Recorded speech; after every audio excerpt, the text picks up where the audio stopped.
देख लीजिए। Machine takes only 10 cent and 50 cent coins and contains a total of 21 coins altogether।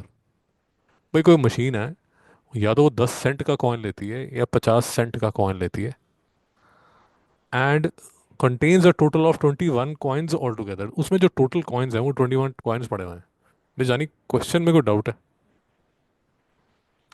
अब माता जी आपके स्कूल में भी ऐसा एक वो वेंडिंग मशीन लगी होती है ना, उसमें यहाँ पर कॉइन्स डालते हैं।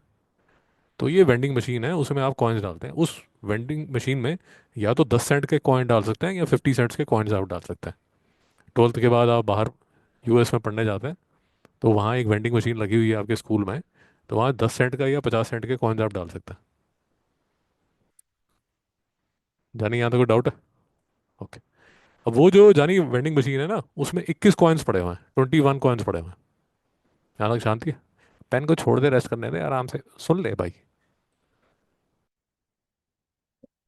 तो मिसानी आप देख रहे होंगे कि जो वर्ड प्रॉब्लम है वो मैं एक बार, दो बार, तीन बार, चार बार पढ़ रहा हूँ, एक एक लाइन करके पढ़ रहा हूँ। जैसे आप शायद आपकी इंग्लिश में पोइम्स आपको कराई जाती है ना, तो जो आपकी टीचर है वो एक लाइन लेती है and then she explain it to you. तो जो वर्ड प्रॉब्लम्स हैं वो पोइट्री की तरह ली जाती है, एक एक लाइन। लाइन को भी आप इन पार्ट्स करते हैं, दो पार्ट्स कर लीजिए, तीन पार्ट्स कर लीजिए, तो वर्ड प्रॉब्लम ऐसी ही की जाती है। बात समझ में आ गई? तो मशीन में 21 कॉइन्स टोटल हैं, 21 कॉइन्स टोटल हैं। उसमें या तो 10 सेंट के कॉइन्स हैं या 50 सेंट के कॉइन्स हैं। समझ आ गई?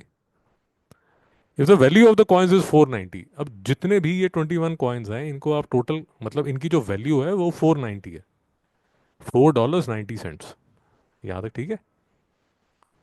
तो भी हॉलीवुड मूवीज देखते हो आप, $1 में 100 सेंट। ये समझ आ गया? तो $4.90 में 490 सेंट। हॉलीवुड मूवीज देखते हो, नॉवल भी इंग्लिश यूएस वाले ही पढ़ते हो, तो 490 सेंट आपके पास टोटल हो गए। ठीक है? अब देखिए, मैं एज्यूम करता हूँ क्योंकि ये वर्ड प्रॉब्लम है भाई, तो इसमें एक्स तो होगा ही। एक्स के बिना कौन सी वर्ड प्रॉब्लम होगी? तो मिस जानी, मैथ्स में भी एक्स तंग करता है और आपकी पर्सनल लाइफ में भी आपको जो आपका एक्स है वो तंग करेगा, है ना? समझ आ गया? तो जो एक्स है वो दिमाग खराब करने के लिए। मिस्टर जानी, डू यू एग्री? तो 10 सेंट के आपने मान लिए कि एक्स कॉइन्स है। 10 सेंट के एक्स कॉइन्स है, मतलब नंबर ऑफ कॉइन्स जो है वो एक्स है। रिपीट करूं? 50 सेंट के 21 तो टोटल है, 21 तो टोटल है, तो कितने बचेंगे? 21 - एक्स। भाई रिपीट कर दूं? हिंदी में ट्रांसलेट करके बता दूं? ओ भाई, 50 पैसे के कॉइन्स हैं। या आपने तो 50 पैसे देखे ही नहीं होंगे। ओके। ₹1 कॉइन्स देखे होंगे, ₹10 कॉइन्स देखे होंगे, ये तो देखे होंगे। तो मैं जानी, लेट अस अज्यूम कि मेरे पास 16 कॉइन्स है। 16 कॉइन्स है मेरी पॉकेट में, 16 कॉइन्स है। तो अगर मैं आपको बोलता हूँ कि ₹1 कॉइन्स मेरे पास एक्स है, तो ₹10 के कॉइन्स कितने होंगे? 16 - एक्स। बात पकड़ में आई या रिपीट करूं? अब इन कॉइन्स की वैल्यू क्या है? ₹1 के कितने कॉइन्स हैं? एक्स। तो उसकी वैल्यू क्या होगी? 1 × एक्स। 10 रुपए के कितने कॉइन्स हैं? 16 - एक्स। तो वैल्यू कितनी होगी? 10 × 16 - एक्स। तो total value of coins in my pocket is x plus 10 × 16 - x. भाइयों को डाउट है? टेढ़ा क्वेश्चन है। तो मैडम, ₹1 का मेरे पास एक्स कॉइन्स है और 10 रुपए के मेरे पास 16 - एक्स कॉइन्स है। ये बात पकड़ में आई? तो एक कॉइन जो मेरे पास है, मिजानी समझ आएगा, मैं फिर से समझाऊं? देख लीजिए भाई, 1 रुपये का कॉइन तो देखा है ना आपने? 10 रुपए का कॉइन देखा है आपने? लेट अस अज्यूम आपके पास 15 1 रुपए के कॉइन है और 25 10 रुपए के कॉइन है। भाई समझ आ रहा है? Your dad has given you 15 rupee one coins, your mom has given you 25 rupees 10 coins. So what is the total amount of money that you have? ये 15 रुपए यहाँ पर है आपके पास, 250 ये, but total money that you have is, ये बात समझ में आ गई? और 265 रुपीज के कॉइन्स हैं आपके पास, बट टोटल कॉइन्स कितने हैं आपके पास? नहीं समझ में आया? अब मैं अगर ऐसा एज्यूम करूं, चलो ये मैं आपको बताता नहीं हूं। जी, शाबाश। अब लेट अस अज्यूम मैं आपको ये बोलूं कि आपके पास 1 रुपए के एक्स कॉइन्स हैं, टोटल कॉइन्स आपके पास 40 हैं, तो 10 कॉइन्स, रुपी 10 कॉइन्स कितने होंगे? 40 - एक्स। नहीं समझ में आया? यहां जो वैल्यू बनेगी, यहां जो वैल्यू बनेगी वो कितनी बनेगी? 1 × एक्स एक्स। यहां जो वैल्यू बनेगी वो 40 - x × 10।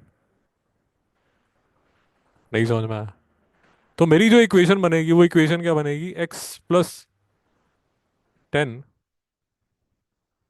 × 40 - x is equal to 265 ना? समझ नहीं आया? याद है? ठीक है, अब समझ आ गया? तो आपने रुपी वन, हाँ ये सब तो एग्जाम्पल चल रहे थे, ये सब मैं डिलीट कर देता हूँ। और ठहर जा।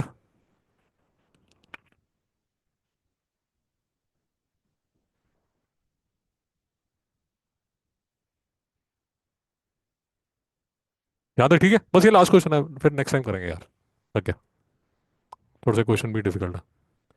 याद है? ठीक है। अब देखिए, क्वेश्चन पे वापस आता है।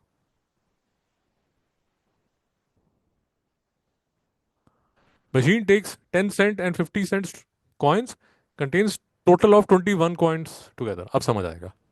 तो आपने अज्यूम कर लिया कि 10 सेंट के आपके नंबर ऑफ कॉइन्स जो हैं वो एक्स है, और 50 सेंट के आपके पास जो नंबर ऑफ कॉइन्स है, टोटल नंबर ऑफ कॉइन्स हैं, वो 21 - एक्स है। मेजानी पल्ले पड़ा? तो वैल्यू ऑफ कॉइन्स कितनी होगी? वैल्यू ऑफ कॉइन्स होगी एक्स। यार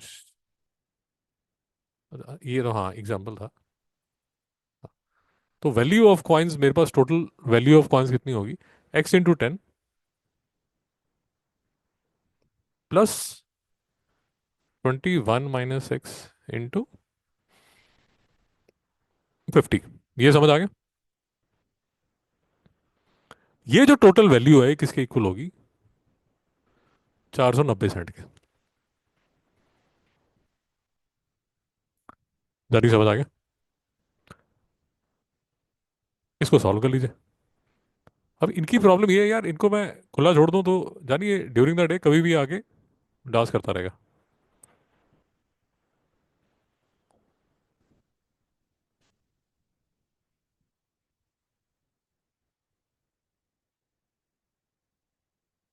तो 10, ये वहां पर जाएगा, 1050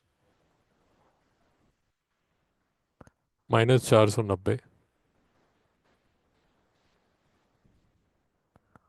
945, 560 इज इक्वल टू 50 - 10, 10 एक्स, नहीं, 50 - 10, 40 एक्स। तो एक्स किसके इक्वल हो जाएगा? 560 / 40, तो एक्स कितना हो जाएगा? 14। अब एक्स 14 है, तो बाकी के जो कॉइन्स हैं वो 21 - 14 = 7 है। बेजानी आपको समझ आया? अब क्वेश्चन देखते हैं, अब देखते हैं कि जो हमने किया वो ठीक भी किया या ऐसे ही अंगड़म बंगड़म पता नहीं क्या क्या करते रहे हम। शाबाश। अभी बता दो मैडम।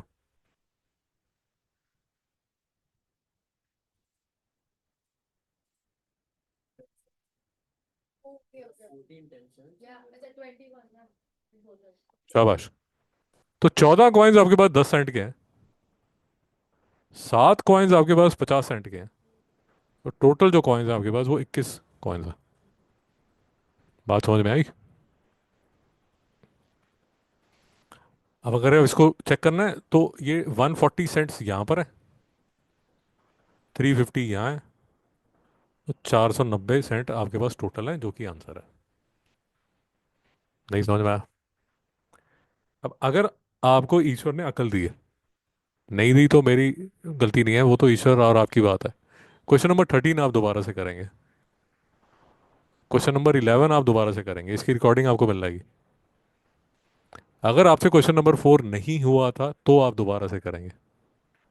आपका होमवर्क अब क्वेश्चन 14 से लेके क्वेश्चन 26, क्योंकि बाकी तो आप कर चुके हैं, 14 से 26, ये आपका फ्राइडे का होमवर्क। भाई क्वेश्चन थोड़े डिफिकल्ट है, अगर नहीं होंगे तो जान थोड़ी दे दोगे, बट समझने की कोशिश करो।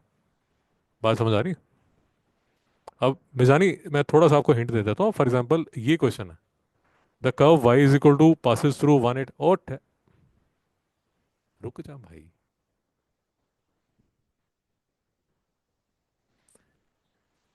ये कर्व है, फ्राइडे को फिर आप बोलेगा कि मुझे डाउट है, देख ले। ये कर्व है, पासिस थ्रू दिस मैं जानी, ये आपको बता रहा हूँ। अब ये जो 1 8 है ये आप कर्व के अंदर डालेंगे, -1 2 डालेंगे, 2 14 डालेंगे, और ए बी सी की वैल्यू निकलेगी। जी एब्सोल्युटली एब्सोल्युटली। जी, वो थोड़ा आपको इक्वेशन सॉल्व करने में तंगी आएगी। अगर करोगे तो ठीक है, नहीं करोगे तो फ्राइडे को आपको बता दिया जाएगा। तो ये आपका होमवर्क हो गया फ्राइडे को। और ठहर जा गुरु, middle, splitting the middle term करके एक टॉपिक है, उसके 3 लेक्चर आपको भेजे गए हैं, वो लेक्चर देख के आइए प्लीज। बात समझ आया?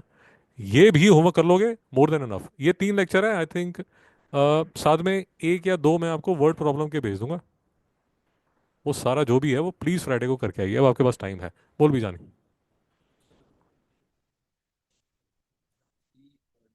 ओ हाथ पैर मारिए, हाथ पैर मारिए, हाथ पैर मारिए, मतलब ट्राई कीजिए। नहीं होगा तो फ्राइडे को करेंगे। हाथ पैर मारिए मतलब बुक को हाथ और पैर मत मारिए, ट्राई कीजिए।